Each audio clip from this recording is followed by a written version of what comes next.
Hey, what's up guys, it's DarkArmedDuelist, and today we're going to be doing a very different deck profile, because today I'm going to be showing you guys exactly what's in this very old deck box. But before we get into this, guys, I really quickly want to say thank you for 100,000 subscribers, because I remember this channel was at 1 subscriber, 10, 100, 1,000, 10,000, all the way up to now at 100,000 subscribers. And I want to say thank you. Also, I want to give a quick shout out to all the patrons, because I really appreciate each and every one of you for the support on the channel, and also being a part of this journey, being a part of the Discord, and also helping out with the channel. So thank you all so much. The channel really wouldn't be what it is today without all the support from the patrons. So before we get into this, guys, I really quickly want to give you guys a little bit of a backstory of what this deck box actually is. This deck is actually the very first deck that I ever built before I even played Black Wings, before the channel was opened, anything. This is like the original deck that I had, which is so cool. It was upgraded throughout the years, but it's such a cool thing to be able to actually look back and see the very first deck that I ever built. And I want to show you guys this particular build for 100K subscribers, because it's important as you get success to remember where you came from. So without further ado, guys, don't forget to like, comment, subscribe, hit the bell in there so you can become part of the notification squad, and definitely check the Patreon down in the description below for all those awesome rewards. So without further ado, let's go ahead and get straight on into this.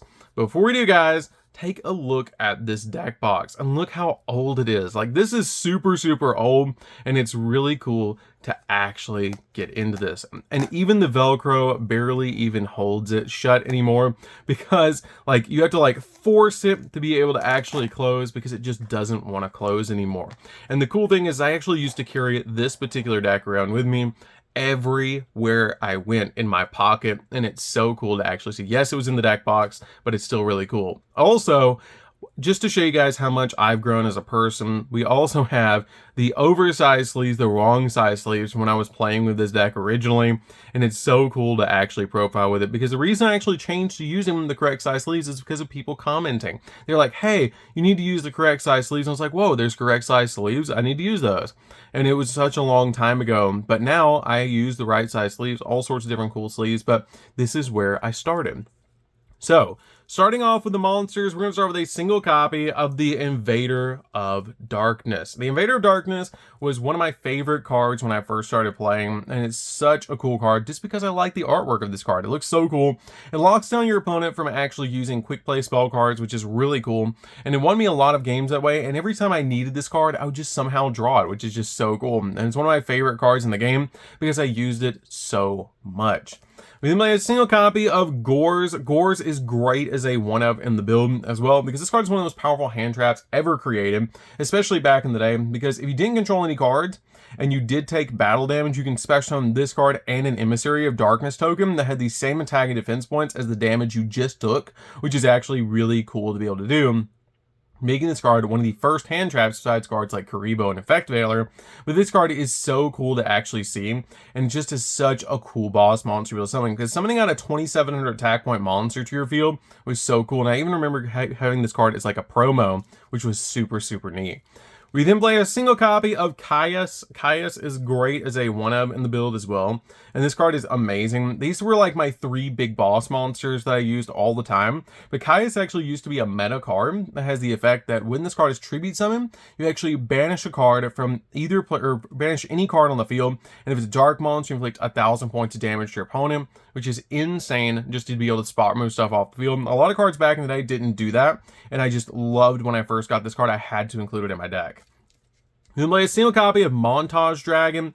Montage Dragon just gets massive on your side of the field because it has the effect that it cannot be normal summoned or set, and this card cannot be special summoned except by sending 3 other monsters from your hand to the graveyard, and then it gains attack equal to the combined level of the monster sent times 300, which this card could get massive, and was just one of my game-ending monsters because it would come out absolutely massive, tell me go in for game, and it was so cool to be able to summon out this awesome 3-headed dragon. I remember actually getting this card from a 10, and I have been playing since the game like first started, but I just kind of slowly upgraded this deck over the years, and this is one of the cards that I got from a 10 that I actually just threw in the deck.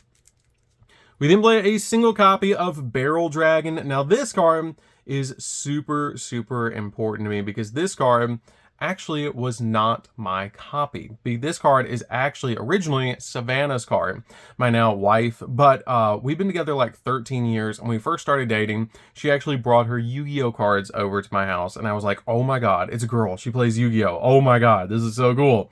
But this card was actually her copy because mine got destroyed years and years and years ago, and it's so cool that I actually got to include this card in my deck because she gave it to me. And this card is so cool because you actually have the ability to toss 3 coins, and if 2 of the results are heads, you destroy 1 monster on your opponent's side of the field, which is a pretty cool ability just to help you pop a monster. And also, it's like such a nostalgic card, and I love the artwork of it. Like the blue is just so pretty in these sleeves.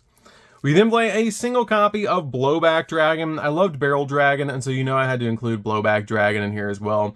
Blowback Dragon is very similar to your copy of Barrel Dragon, but it just requires 1 less tribute, with the ability to actually toss 3 coins, and if 2 of the results are heads, you pick a card on your opponent's side of the field and you just destroy them, which is an insane ability, and it's just really good to help you just pop cards on the field.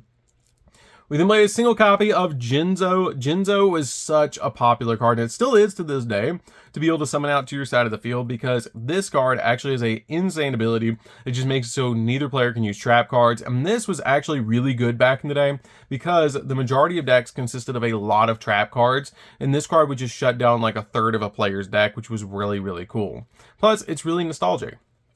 We then play a single copy of Guardian Sphinx. Guardian Sphinx was insane. This card was really, really insane back in the day as well, and I loved this card because if it's flip face up, it returns all monsters that on your opponent's side of the field back to their hand, which is really good if your opponent's like tribute summoning monsters out to the field. So you can basically use this card, flip it up, and then flip them all back to their hand. And also this card can flip itself back face down, so you can use this effect all over again. And I just loved that it was a Sphinx. It reminded me a lot of the original show, which is why I played this card. We then played 2 copies of a Goblin Attack Force. Goblin Attack Force, the reason I played this was because it was so big, because it came out at 2,300 attack points, which was insane. And it's just really such a cool card, and it's just insane that this card had 2,300 attack points to be able to just swing in, and then it would change itself to defense position. But if you just normal summon this card out to your side of the field going first, it was very difficult for your opponent to deal with because it did come out at 2,300 attack points. So you'd summon this card out, not attack, and then you just wait it out until you could tribute summon out something like a copy of Kaias or Jinzo using your copy of Goblin Attack Force. Speaking of Goblin Attack Force, we also play a single copy of Goblin Elite Attack Force. Goblin Elite Attack Force is great as a 1-of in the build, because this card also comes out absolutely massive to your side of the field at 2,200 attack points, just very similar to your copy of Goblin Attack Force. We then play 2 copies of Gene Warped Warwolf. Gene Warped Warwolf was really cool as a 2-of because this card actually comes out at 2,000 attack points, which is massive for back in the day. And it's crazy powerful how strong this card actually was, because just being able to summon out a 20 or 2,000 attack point monster was just really, really insane. To be able to just normal summon this card out to your side of the field to basically just control the board, which was just insane to be able to do. So you could just swing in and be able to just summon this card out. I actually slowly replaced my Vorse Raiders with this card, which was really, really awesome. We then play a single copy of Slate Warrior. Slate Warrior was great as a 1-of as well, because this card I know is super damaged, but it's one of my favorite cards from back in the day because it had 1,900 attack points, and it was just really cool to be able to summon out. And also, if flip face up, you increase this card's attack and defense points by 500. So if you could flip it up, if you had like a Swords of Revealing Light, or you knew for a fact that you had something like a magic cylinder that was set, you could set this card and then flip summon it after blocking one of your opponent's attack point or one of your attacks. And if it does get destroyed by battle, then it drops the opponent's monster down by 500 attack and defense points, which is pretty good. We played a single copy of Tribe Infecting Virus. Tribe Infecting Virus was such a cool nostalgic card. This card is so cool because this card could just board wipe the field. This was such an awesome card. You just discard a card from your hand, declare a type of monster, and destroy all face-up monsters with that declared type on the field, which was insane. That was such an insane effect to be able to do because it would just basically use this card's effect to be able to just instantly deal with your opponent's field. And it was so cool to have your opponent play like a single type of monster and they're on their side of the field, and you just normal summon Tribe Infecting Virus and you go, ha, I got you. I just discard a card and destroy all your monsters, which was insane, which even led to this card being banned at one point. We then play a single copy of Breaker. Breaker was insane because this card would just pop spells and traps, removing its spell counter off it, and plus, draw Monstacado, which is one of the reasons I played this card. We then play a single copy of Amazoness Swordwoman. Amazoness Swordwoman was really cool because this card, actually, your opponent would take the damage instead of you taking battle damage from battles involving this card. So you could easily swing this card into a very large monster that your opponent had on their side of the field to be able to just do massive amount of damage to the opponent, which was insane. We play a single copy of Obnoxious Celtic Guardian. Obnoxious Celtic Guardian was great because your opponent couldn't destroy this card by battle if their monster had 1900 or more attack, which was great to be able to just summon this card out to your side of the field and set it. And then your opponent would swing into this card and get surprised because it'd be like, whoa, I can't destroy that card with my Jinzo. And now I can't deal with this, and it's just sitting there and I would be protected. We then play 2 copies of Command Knight. Command Knight was one of my favorite cards because this card was really insane to be able to summon because it boosted all your other monsters that were warrior by 400 attack points, and as long as at least one other monster exists on your side of the field, your opponent cannot select this card as an attack target, which is the exact text of this card, which is funny because it's cleaned up so much now. This card was great as a 2-of in the build because I would just slowly summon out my warriors to my side of the field and my opponent just couldn't deal with them because they would get massive, and it would be really cool to be able to do because I also have equip spells on this deck to be able to use with my Command Knights. And it was insane to summon 2 of these to your side of the field at the same time. We then play 3 copies of Marauding Captain. Marauding Captain was one of the only cards that I played at multiples in this deck because this card had an insane effect, and it helped you get more monsters on your side of the field because it had the insane ability, as long as this card remains faceable on the field, your opponent cannot select another warrior monster on your side of the field as an attack target, which was great because if you had 2 of these on your side of the field, your opponent just couldn't attack back in the day, which was really funny. And also, this card has the ability that when a monster is normal summoned successfully, or when this monster is normal summoned successfully, you can special summon a level 4 or lower monster from your hand, so it's starting to swarm the board all the way back in the Legacy of Darkness days, which is so cool because we can summon out multiple Marauding Captains to our side of the field and just basically swarm the board with goblins and then swing in. We then play a single copy of Exploder Dragon. Exploder Dragon was great to be able to set to the field, and I loved setting this card to my side of the field because it had such a cool ability that basically what you did with this card is if it gets destroyed by battle, it destroys the monster that destroyed it by battle, which was hilarious to be able to do. We then play a single copy of Cyberjar. Cyberjar is very old and very old school and very damaged because I played this card so much. And it's one that every time I see this card get moved on the ban list, I'm like, ah, yeah, we got Cyberjar back.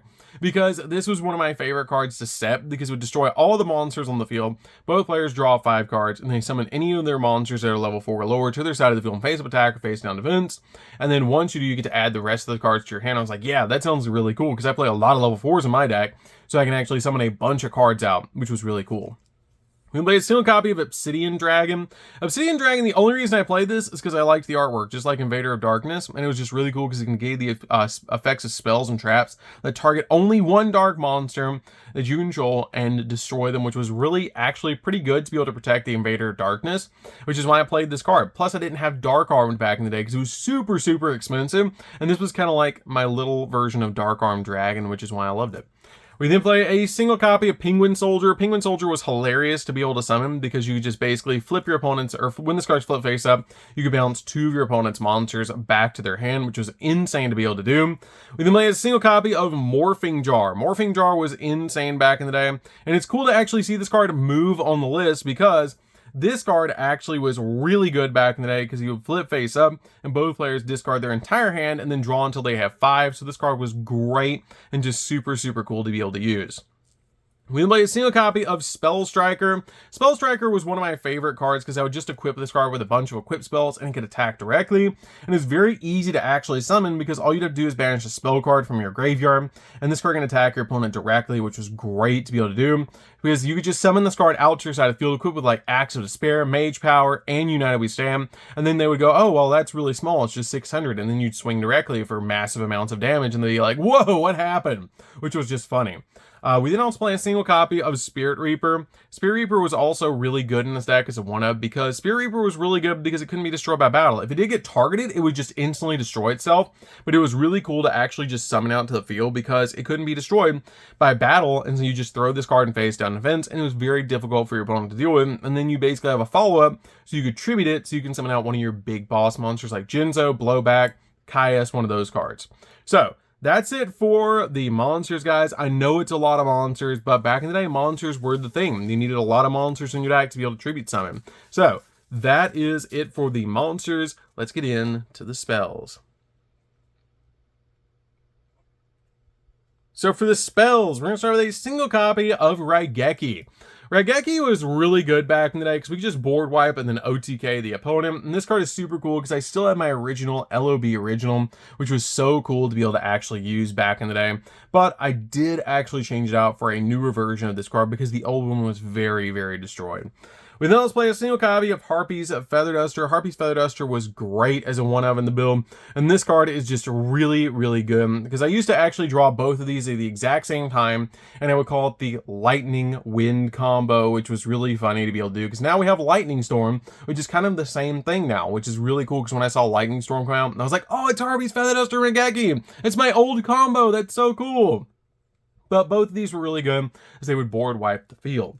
We then play a single copy of Swords of Revealing Light. Swords of Revealing Light was great as a 1-of in the build as well, because this card just basically would stop the opponent from attacking for 3 turns, and it was great to be able to basically slow the game down. And it was kind of like the original Baguska, that you would activate this card, and it would slow the game down so you would tribute summon out your monsters, and then you could swing in, which was really good.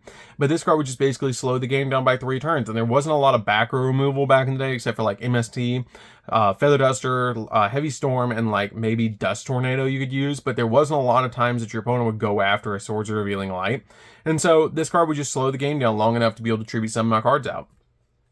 We then play a single copy of Monster Reborn. Monster Reborn was great to help you bring back any monster you wanted back to your side of the field. And it was awesome to be able to bring back a monster to the field, so you could basically just swing in for game and also bring back your big boss monsters that might have got destroyed by battle.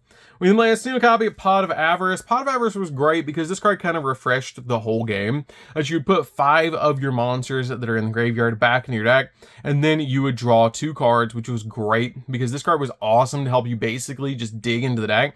And it was so cool to actually use this card just to help you basically dig into the deck. We then play a single copy of Nobleman of Crossout, which, yes, I did have the Hobby League one. This card is really cool to be able to use because it would actually banish a face-down monster, because it would actually destroy a face-down monster, and then it would remove it from play. And if the monster was a flip effect monster, both players must remove from play all monsters from the deck with the same name as the destroyed monster, which was very interesting to do, is if your opponent started off by setting a monster, you go Nobleman of Crossout, and then you just banish that monster face down, and then it would just instantly help you go in for a game. It's why it's really cool that we now have Crossout Designator, because it's actually the same guy on the card. We then play a single copy of Axe of Despair. Axe of Despair was so cool because it would give a monster 1,000 extra attack points. As you guys can see, it is very heavily played. But this card is really cool because this card would just give you an extra 1,000 attack points. When you go this is something like a Goblin Attack Force and push it to 33 and swing through a Blue Eyes, you know you were cool. We can play a single copy of United We Stand. United We Stand is so cool, especially for now hitting 100,000 subscribers, because it feels kind of like we're all, you know, United We Stand, because we're at 100,000 subscribers. But this card was my favorite equipped spells to be able to use, because for every monster you had on your side of the field, your monster that was equipped with this card gained 800 attack points. It was one of those powerful cards back in the day, because you could use this card to give you a big boost so you could swing in. And it was so cool to actually use this card because if you equipped it something like a Spell Striker, you could just swing in and do massive amount of damage because you'd swing directly. And also made it super easy to make one of your monsters absolutely massive, especially with cards like Marauding Captain in this deck. You just instantly bring up your monster by a massive amount of attack points because it would boost about like 1,600 if you just summoned out Marauding Captain, which was pretty big back in the day. We then play a single copy of Mage Power. Mage Power is the last spell, but this card is really good in the deck to be able to play, because I really liked playing these 3 equipped spells in the deck because they just felt really overpowered to be able to use, because you just give your monster a really massive amount of attack points. And I would set a bunch of cards on my side of the field with Mage Power, and when I drew both Mage Power and United We Stand in the same hand, I knew I was going to win because I could just swing through an OTK, which was hilarious to be able to do because we used to play with like 4,000 attack points or 4,000 life points, and I just swing them with Mage Power and United We Stand, which is why later on a lot of people that were playing at Books A Million would actually start playing by 8,000 was because of me, because I played these cards. So that's it for the spells, guys. Let's get in to the traps.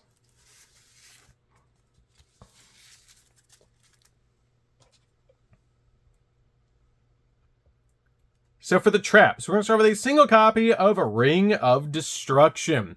Ring of Destruction was great because it would just destroy one of your opponent's monsters and would do damage to both players equal to that monster's attack points. This was before it got changed with the errata, and this card was great to be able to use. It was so broken to be able to use, to basically just use this card, destroy one of your opponent's monsters, and then help you go in for game, because you'd already be at, they'd already have some life points lost because it was kind of like their monster attacking them directly, which was just really, really cool. And plus Kaiba used it, which was amazing. We then played a single copy of Mirror Force. Mirror Force was insane back in the day. And I actually remember getting this at one of the first, I think it was the first convention that I ever went to, like anime convention I ever went to. And this guy had a booth set up and he was like, hey, I have this Mirror Force. It's a little damaged and I don't really want it. And so I'm going to sell it to you. And I think you need a Mirror Force. And I was like, he asked me, do you have a Mirror Force?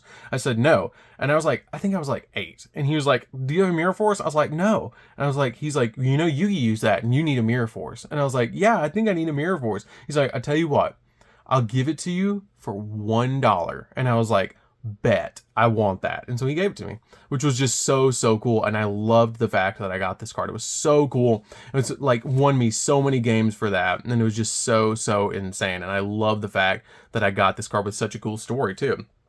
We then played a single copy of Magic Cylinder. Magic Cylinder was great because this card would just do so much burn damage to the opponent. And it's why every time I see like a meme of this card come up, I'm like, yeah, I used to win with that. Because your opponent would attack and you just drop Magic Cylinder and they'd be like, I lost because my monster was huge and I just like swung directly at myself, which is hilarious. And it was funny to be able to use this card against stuff like Blue Eyes and stuff that your opponent would summon. We then played a single copy of Zoma the Spirit. Now here is my secret strategy of this old school deck, is trap monsters. So Zoma the Spirit was great, because this card was essentially like a copy of Magic Cylinder. Because if this card is destroyed by battle, you inflict damage to your opponent equal to the attack of the monster that destroyed this card, and then it's still treated as a trap card when you summon this card out. And it summons itself as an 1800 attack point, 500 defense point, a level 4 dark zombie monster in defense position, which was great, but the only downside to summoning itself in defense position is that it only had 500 defense. So your opponent usually would swing something very small into this card, but it would usually eat at least an attack, or you'd use this card on the follow-up to be able to tribute summon, which was great. We made a single copy of the Embodiment of Apopus. Embodiment of Apopus is great to be able to summon because this card had 1800 defense points and 1600 attack points, and it was just really good to be able to summon. And I actually got this out of an old school Shonen Jump magazine, and I really liked playing this card in the deck until I got the copy of Zoma the Spirit, which then later on I changed out the copy of Embodiment of Apopus, the second copy, for a Zoma the Spirit, because I thought Zoma was great, because I was like, oh dude, it's like a Magic Cylinder. It's really good. And then we also play a single copy of Metal Reflect Slime. This card, actually, I didn't know it at the time, but it was one of the most valuable cards in the entire deck because it's a first edition ultimate rare, and I did not know that at the time when I got this card, so I just played with it. And I thought it was really cool because it summoned itself as a 3000 defense point monster. And I was like, wow, that's going to be very tough for the opponent to deal with. And I would just summon this thing in the defense, and then I would make it so the opponent couldn't attack me directly. And then I would follow up by tributing it, summoning out Caius or Jinzo, or even Blowback, and then just swing in and equip them with really awesome equip spells, and then go in for game. And it's actually why I play so few trap cards in this deck, is because of Jinzo, because I do main deck Jinzo in this deck. So that's it for the deck, guys. I hope you did enjoy it, and I really quickly again want to say thank you for 100,000 subscribers, and thank you so much for going down memory lane with me with this awesome old school deck. And I even have the old school sleeves. Like, these are so old school sleeves, and they're so cool to actually see again, because it was just insane. Like, it was so cool to actually be able to profile one of the very first decks that I ever built. This was actually the deck that I built, and I carried this everywhere. I only had one deck at the time, and it was this, and I carried it everywhere I went because I treated every day like Battle City, that I would be going around and trying to find duels everywhere I went. I just walk up to other like random like people about my age, and I go, hey, do you play Yu-Gi-Oh? Do you have a deck? I'd like to duel. It was really funny because I was homeschooled the whole way, and I used to go to a homeschool bowling, and everybody there played Yu-Gi-Oh! And so it was like we had Battle City every weekend to be able to like go in and bowl, but we were really playing Yu-Gi-Oh! And so we'd all meet up and play Yu-Gi-Oh! All weekend, which was so cool. So that is going to do for this one, guys. I hope you did enjoy this deck profile, just to show you guys where I started and where I am now, because I really feel like it's very important that as you get older and as you get different successes, that it's important to remember where you came from and where you started, to stay humble. And it's very important to kind of go back and go, hey, that was really cool. You know, would 10 years, like 10 years younger me think that I was cool? Yeah, I think I would. I think that that would be really, really neat to actually see me profiling my very first deck for 100,000 subscribers, because this is something I've been thinking about doing since I started the channel, that I would profile this particular deck. So that's going to do this one, guys. Don't forget to like, comment, subscribe. Thank you all for being a part of this journey with me. And there is so much more to come. Don't worry, guys. I'm not going anywhere. There's so much more to come. And I'm so excited to be here with you guys and be a part of this journey. So that's it for this one, guys. Don't forget to like, comment, subscribe. Hit the bell in there so you can come part of notification squad. And we'll see you guys in the next video. See you later, guys.